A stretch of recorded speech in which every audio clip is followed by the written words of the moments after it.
The Milwaukee Bucks were 66-16. They had Lou Alcindor, who wasn't yet publicly Kareem Abdul-Jabbar, but he was already the most impossible basketball problem in the league. They had Oscar Robertson, who's older now, but still the big O, still the guy who could walk a team into the right shot like he was turning a key in a lock, and he could play the guitar just like ringing a bell.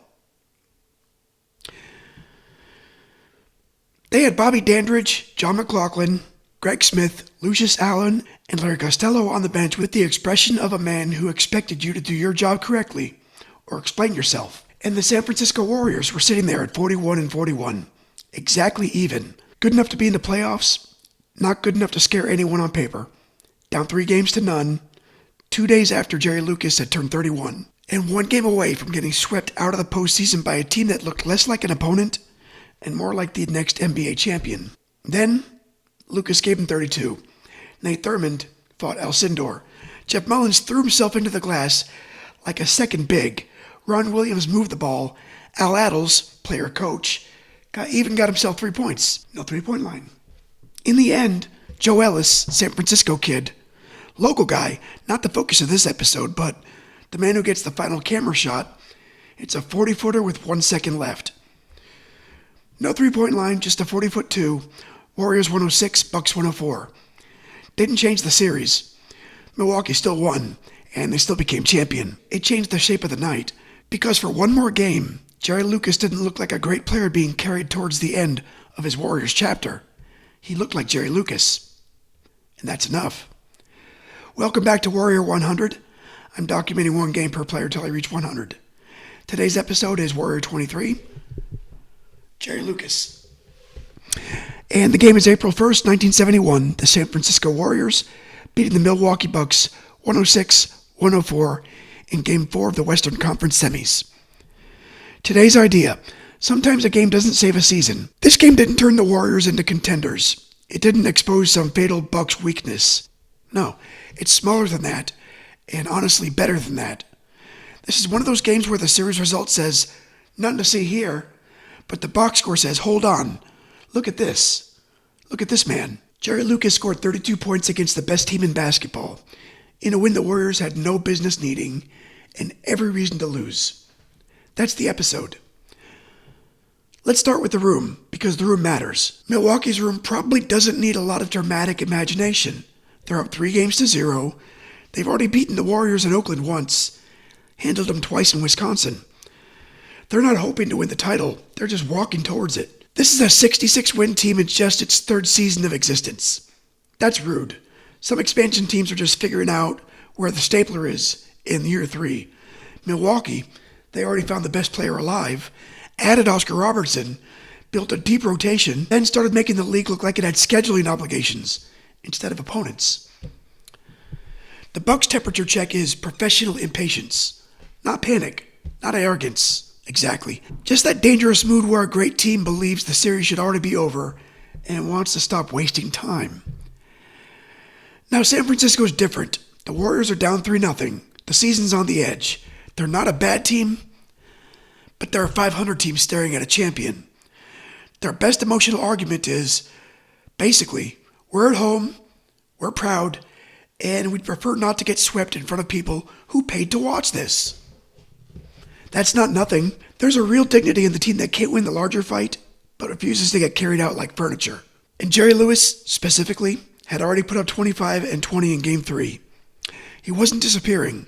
He wasn't drifting in and out of the series. He was still doing Jerry Lucas things, rebounding, scoring, reading space, making big men uncomfortable because he didn't play like the standard power forward of the era. So the Warriors' temperature check is cornered, but not dead. That's a good basketball temperature. Not comfortable. Useful. The NBA that week was already busy. This was April Fool's Day 1971, and the whole playoff bracket was in motion. The Knicks were finishing off Atlanta in Madison Square Garden. Baltimore and Philadelphia were in the middle of a nasty 7-game series that still had one more turn coming. The Lakers and Bulls are fighting through a series that goes the distance, with Wilt Chamberlain still in the middle and Gail Goodrich throwing points around. So this Warriors-Bucks game wasn't the whole league's only story, but it had one very specific league-wide meaning. Milwaukee was the storm system everybody saw coming. The Bucks weren't just good, they were complete. Alcindor gave them the ceiling. Oscar gave them the brain. Dandridge gave them another Hall of Fame level wing who didn't need to hijack possessions to matter. McLaughlin could shoot, Greg Smith could defend and rebound. Costello had them organized. That's the subplot from the Bucks side. From the Warriors side, the subplot is more historical and a little sadder. This is the last San Francisco Warrior season before the franchise becomes Golden State Warriors. The team's not leaving, but the name's changing, the identity's shifting, and Jerry Lucas, he's about to be gone too. So this game is sitting on a hinge. It's not just Game 4 in a playoff series. It's one of the last big San Francisco Warriors night. Certainly the last great San Francisco Jerry Lucas Warriors playoff moment. That's the stuff I like. Not because it's clean. It ain't clean. So this was the first playoff meeting between these two franchises. It feels like it. There's not a decade of bad blood. There's no history, no long-standing hatred. It's more like two teams meeting at completely different moments in their lives. Milwaukee's new, but terrifying. San Francisco is old enough to have history, good enough to have pride, but not strong enough to keep pace with the absolute monster across from them. There are some human connections, though. The biggest ones are Jerry Lucas and Oscar Robertson. Before this, they'd been Cincinnati Royal teammates. Oscar was the established superstar. Lucas became the great frontcourt partner. And they were also tied in that whole 1960s basketball universe where the same names keep circling each other. Oscar, Lucas, Bill Russell, Wilt, West, Baylor, Pettit, Havlicek, Reed, all of them. By 1971, Oscar's in Milwaukee chasing the ring he never got in Cincinnati. Lucas is in San Francisco, still brilliant, still productive, but no longer at the center of the league. That makes this matchup feel less like strangers meeting in a bracket and more like two old chapters crossing the way to different endings. The emotional center is Oscar and Lucas seeing each other again from opposite sides of the decline and reinvention machine. Oscar got Milwaukee. Lucas was about to get New York. Both of those things matter. Al Attles is coaching the Warriors, but he's still in uniform. That sounds fake now. It feels like saying the manager also played shortstop in the 7th. But Attles actually appears in the box score, scores 3 points. It's not a footnote. He's one of the central Warriors figures ever. Player, coach, executive, lifer. The Destroyer is a great nickname because it sounds like he should have been swinging a folding chair. But his later coaching reputation was steadier and calmer. In 1975, he'll coach the Warriors to a championship sweep over Washington. Here, he's still in the transition from Warrior on the floor to the Warrior in charge. Across from him is Larry Costello, who doesn't belong in the don't make this man repeat himself category. Costello had been a 6-time All-Star as a player, one of the last great two-handed set shot players, and a champion with the 67 Sixers. As a coach, he takes the Bucks team and keeps it from becoming just a collection of talent.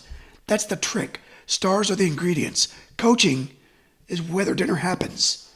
The Hall of Fame density in this game, ridiculous. For the Warriors, you got Jerry Lucas and Nate Thurmond. Attles is in the Hall as a contributor. Jeff Mullins, not a Hall of Famer, but he's a serious player and a major Warrior. Joe Ellis gets the final shot. For the Bucks, you got Lou Alcindor, Oscar Robertson, and Bob Dandridge, plus Costello on the sideline.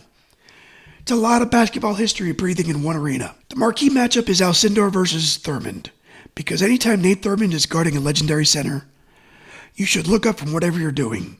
Thurmond was one of the very few people on earth who could make the best centers work in a way that felt personal. Alcindor gets 32 and 21 rebounds, but it isn't casual, not against Nate.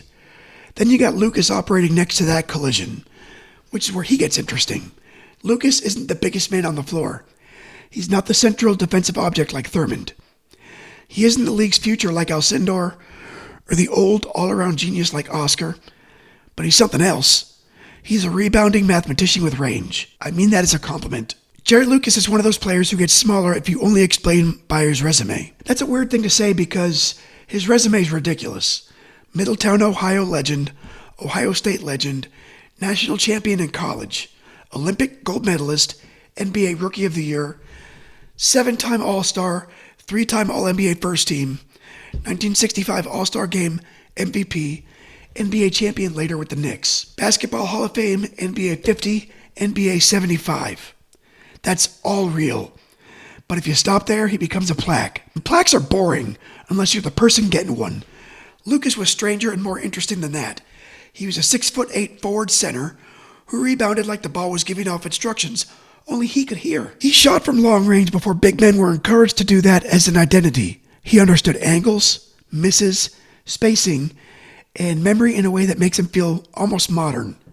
Except he was doing it in canvas shoes and in buildings where the lighting sometimes looked like a hostage video. He was also a famous mind. That's not me trying to be poetic.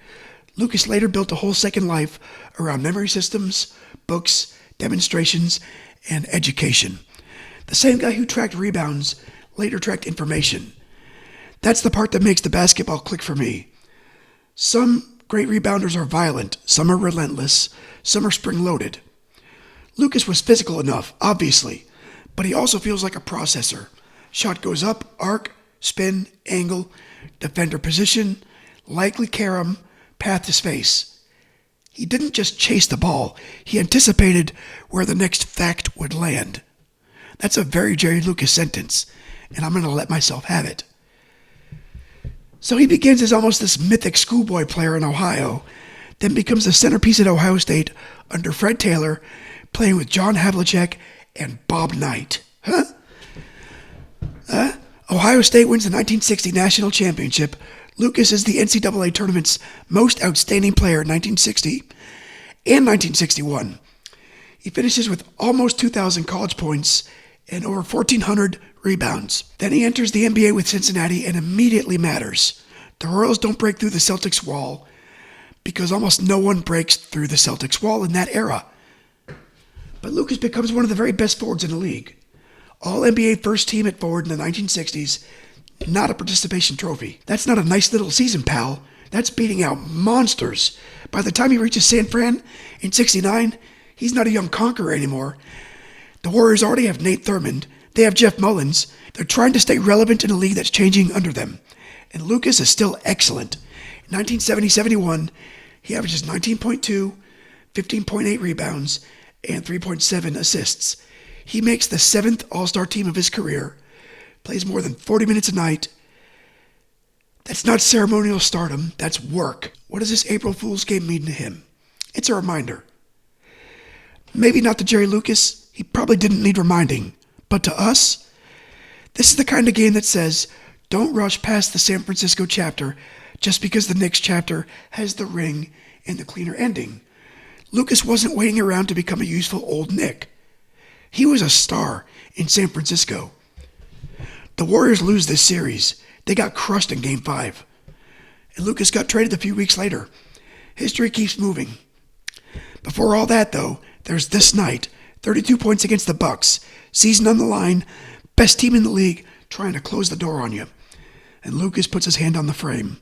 Milwaukee starts out like Milwaukee started out that year. The Bucks win the first quarter 24-19. And if you're San Francisco, that's a dangerous feeling. You're already down 3-0. You're playing the best team in the league, and the favorite lands the first punch. It's usually where the air starts coming out of the building. But the second quarter's the game. San Francisco wins it 34-20. That's not just survival. That's a reversal. From the Warriors going down 5 to up 9 at the half. Suddenly it's not a mercy killing anymore. Now Milwaukee has to play. Costello has to coach. Alcindor and Oscar have to finish a road game against the team that's decided and rather be annoying than obedient. Lucas is a scoring pillar. He finishes with 32 on 14 field goals and 4 for 5 at the stripe. That tells you something about the texture. This isn't a modern free throw parade. He's making shots, he's getting places, he's producing in the body of the game. Mullins gives San Francisco 20, and the playoff summary credits him with 19 rebounds. It's a pretty good number for a 6'4" guard. That's not a statistic, it's a behavior problem for Milwaukee. Thurman scores 17, Ellis has 14, Ron Williams gives him 8 points, and more importantly, keeps things connected with his passing. For Milwaukee, Alcindor's Alcindor, 32 points, 21 boards. That's the thing about playing him. You can survive him and still look like you didn't. Dandridge scored 17, McLaughlin 14, Oscar 13, Greg Smith gets 12, Lucius Allen has 10. So it's not like the Bucks forgot how to play basketball. The third quarter's even, 25-25. That's huge for the Warriors. They don't need to bury Milwaukee. They just need to keep their lead intact long enough to make the fourth quarter nervous. Sure enough, the fourth quarter gets nervous. Milwaukee wins the period, 35-28. That's the championship response. Alcindor pressure. Oscar's control. That's the Bucks taking the game out of the pretty part and dragging it into the part where better teams win. The game gets to 104-104. This is where the whole thing gets different. Joe Ellis takes a 40-footer, 1 second left. Goes in. Warriors by 2, not a 3. You can throw the ball from Berkeley, it's still worth 2 points. But it wins the game. San Francisco 106, Milwaukee 104. The series is not over. Not really. Not really alive maybe, but not over. This one's too good. Joe Ellis hit a 40-footer to win a playoff game by 2 points in 1971. Because the NBA didn't have the three-point line yet, it only counted for 2. That's insane. I know we all understand this instinctually. We know the three-point line didn't exist in the NBA until much later. But every once in a while, an old box score grabs you and says, no, really, think about what that means. A 40-footer today is a prayer from the logo. It's a highlight. It's a clip. Social media detonation. If it wins a playoff game, we're watching it for 30 years. In 1971, it's worth the same as a 6-foot bank shot. There's something beautiful about that, and also deeply aggravating. Beautiful because it makes the play feel even more desperate. Ellis isn't gaming the math. He isn't hunting a 3. He's just trying to get a shot up before the game disappears. And it's aggravating because, come on, 40 feet should get you extra credit. I don't need a full parade, maybe just 2.5. Something. It's also why I call it a time capsule moment. It tells you how different the sport's logic was. In 1971, Lucas's range is unusual for a big man, but it didn't have the same spacing value it would have today. Ellis's 40-footer is heroic, but it doesn't bend the scoreboard like it would now. Alcindor's interior dominance is still the center of gravity. Oscar's control is still worth more than pace. Rebounding still can be a primary language. The sport is basketball, but it's speaking with a different accent. Jerry Lucas is one of the players who makes sense in either version. That's the fascinating part. You could put Lucas in 1971, and he's a Hall of Famer. Put the idea of Lucas in a later era, the rebounding, passing, the range, processing speed, suddenly you could imagine him fitting into a very different game. Not the same player, obviously. Different training, different rules, different body science, different role. But the outline travels, smart big, with range, rebounding, passing, and angles. That plays. For the Warriors, this game meant they didn't go quietly. That's the honest answer. They were still down 3-1, still had to go back to Milwaukee. They still had to deal with a team that won 66 games and was not emotionally damaged by losing one game on a 40-foot buzzer shot. But avoiding the sweep matters, especially in that final San Francisco season, especially when the game's best player on your side, for this episode purposes, is about to be traded. This one gives the Warriors one last home playoff moment under that name. It gives Lucas one last San Francisco playoff signature. It gives Adles, Thurmond, Mullins, Ellis, and the rest of the group a night where the story isn't simply Milwaukee arrived and San Francisco vanished. For the Bucks, this game meant irritation. That's all. They didn't need to learn a grand lesson. They didn't need to discover adversity. They'd lost 16 regular season games. They knew losses could happen. Just one of those nights where a great team gets dragged into a one-possession ending, and then some local guy hits a shot from the parking lot. The proper championship response is not introspection. It's violence. And 3 days later, Milwaukee wins Game 5 by 50 points. 50 points. Not a correction. That's a memo written in caps. The Bucks close the series 4-1, then beat the Lakers in 5, then sweep the Bullets in the finals. They become NBA champions in just their third season. Alcindor wins the MVP and Finals MVP. Oscar finally gets a ring. Dandridge gets the first of his 2. Costello becomes a championship coach. So no, April Fool's Day didn't derail Milwaukee. It just gives their title run one weird, glowing, tiny little scar. So modern sports coverage gives us everything, and sometimes we get too much. We get 7 angles, 3 podium quotes, 2 sideline reports, slow motion replay, social clip, and a podcast before the players even hit the showers. For this, we get the bones. The bones are good. A 106-104 playoff game. The best team in the league. A cornered Warriors team. Jerry Lucas throwing 32 at the future champions. Joe Ellis saving the night from 40 feet. You could build the room from that. The Warriors season ended in Game 5. And it ended badly. Milwaukee 136, San Francisco 86. It's not a loss. That's a door being removed from its hinges. Ron Williams leads the Warriors with 13 points in that game. Clyde Lee has 11 rebounds. John McLaughlin scores 28. Alcindor owns the glass. And the Bucks move on like a team that had been briefly annoyed by a mosquito and then remembered, oh yeah, I got a flamethrower. San Francisco finishes the year 41-41, loses the series 4-1, and then the franchise turns the page. Next season, they're the Golden State Warriors. Jerry Lucas is gone. Cassie Russell comes in. The identity changes. Milwaukee season becomes historic. They beat the Warriors in 5. They beat the Lakers in 5. They sweep the Baltimore Bullets in the finals in 4. First championship in franchise history. 3rd year of existence. That's not normal. That's the basketball equivalent of opening a restaurant and getting a Michelin star before you've replaced the temporary sign. And here's the thing. Because Milwaukee became champion so quickly and so decisively, the Warriors Game 4 actually looks better in hindsight. Not because it changed anything, because almost nobody touched that team in the 1971 playoffs. San Francisco did. Once. That's the whole trophy. A little over a month after this game, the Warriors trade Jerry Lucas to New York for Cassie Russell. The trade makes sense in basketball terms. The Warriors want younger perimeter scoring. The Knicks need front court intelligence and insurance for Willis Reed's body. It's one of those deals where everybody can explain the logic, even if it feels strange to see a player like Lucas move again. In New York, Lucas gets one of the great late career second acts. With Reed limited in 71-72, Lucas steps into a major role and helps the Knicks reach the finals. He gives them scoring, rebounding, passing, and range. Against Wilt and the Lakers, that range matters. He pulls big men away from the basket in a way that looks very familiar if you watch modern basketball. Then in 1973, the Knicks get back to the finals and win the championship. That gives Lucas the full ladder. High school titles, college national titles, Olympic titles, NBA title. That's crazy. Most players would be thrilled to own just one clean chapter. Lucas ends up with several. They're all different. Ohio schoolboy legend, Ohio State Titan, Cincinnati star, San Francisco veteran, still producing monster nights, New York Knicks champion.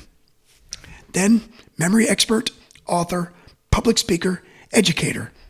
It's a bizarre life in the best way, and this Warriors game sits in a very specific place inside it.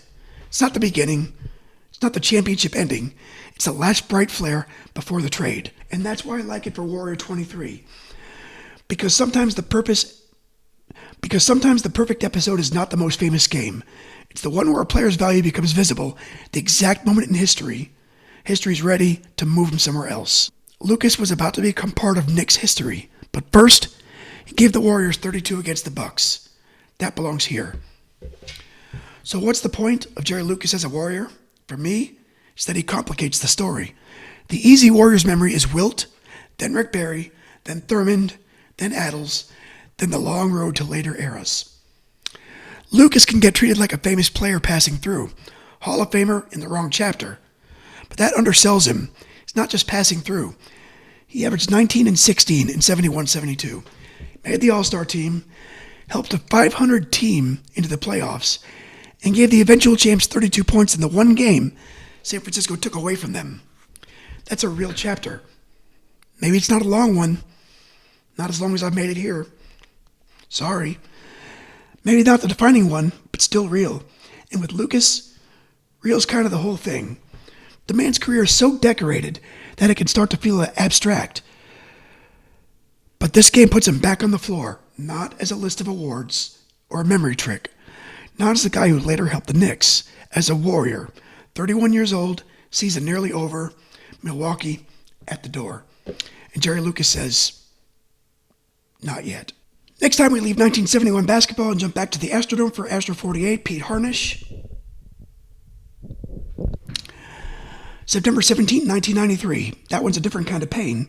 Harnish throws a one-hit shutout against the Padres, wins 3-0, and the only hit comes on a controversial bunt single that keeps him out of the no-hitter club.